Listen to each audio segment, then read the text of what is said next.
I think this has to be the last one as we've gone over, but I think I recognize this. Oh my gosh! Greetings! Hey! Science! Yeah! Oh, wow.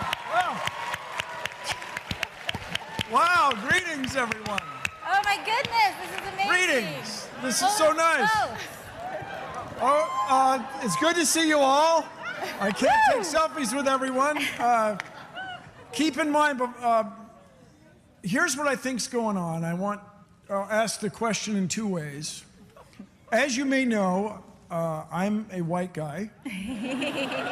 I belong to 2 unions. Wow. But I think the problem on both sides is fear. Yep. People are afraid, people of my ancestry are afraid of having to pay for everything when, as immigrants come into this country. People who come in, the people who work at the diner in Alabama are afraid to try to ask for what is reasonable. Mm-hmm. So do you have a plan to work with people in Congress that are afraid? And I think that's what's going on with many of the conservatives, especially when it comes to climate change. Mm-hmm. People are just afraid of what will happen if we try to make these big changes. Mm-hmm. And I remind everyone, Article 1, Section 8, Clause 8 of the U.S. Constitution refers to the progress of science and useful arts. Mm-hmm. So when we address climate change, we're going to have clean water, access to the internet, and renewable electricity for everyone on Earth. Let's go! Yes! Thank you. So, Bill. This is amazing. So I think one of the keys to dismantling fear is dismantling a zero-sum mentality. So that, I think, is a really important part of dismantling fear. So what does that mean? It means the rejection outright of the logic that says someone else's gain necessitates my loss, and that my gain must necessitate someone else's loss, that my gain must come at the cost of another person. We are increasing our capacities for productivity, and so we can give without a take, is where we're going through technologically. And when we say, this idea of how you're going to pay for it, this idea that there is a person that pays for it, instead of, we're viewing progress as a cost instead of as an investment. And investments, the difference between a cost and an investment is that an investment yields returns. And when we choose to invest in our systems, we are choosing to create wealth. We are choosing to create wealth, and when we all invest in them, then the wealth is for all of us too. And so I think part of dismantling the fear is dismantling a zero-sum mentality. But it's not just about this idea of who are our decision makers. It's that this is us. This is about voting.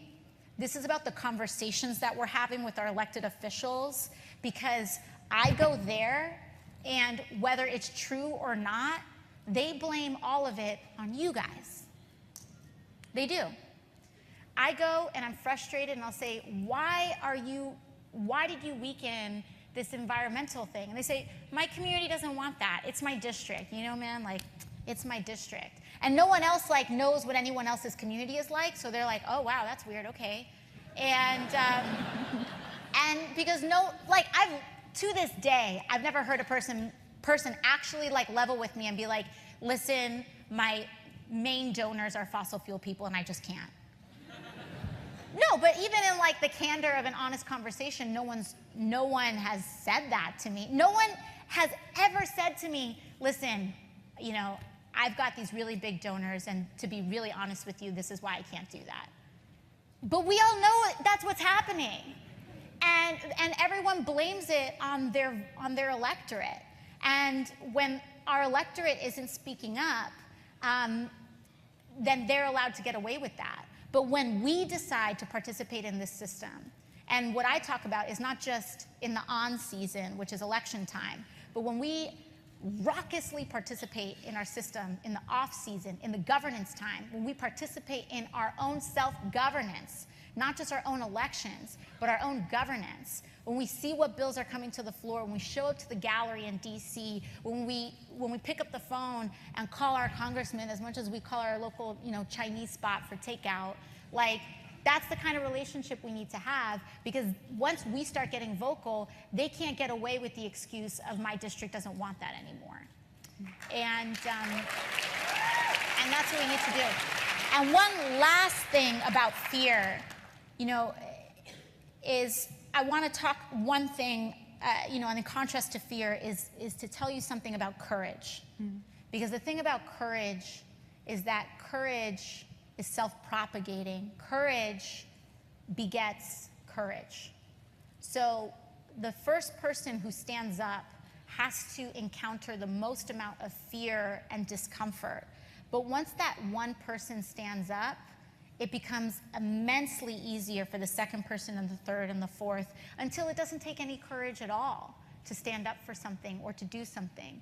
And so what I would say is that the biggest antidote to fear is to, when you see someone that is being fearful, is to choose to be the person that is courageous, to show other people what courage looks like, to be the first person in the room to say, that's not right, or to be the person in the room, when there's this conversation and the conversation starts to get taken over with fear-mongering, with like Venezuela this and whatever, is to say, you know what, like, the thing about fear is that it's all designed to get you to run away from something, and it's not a plan.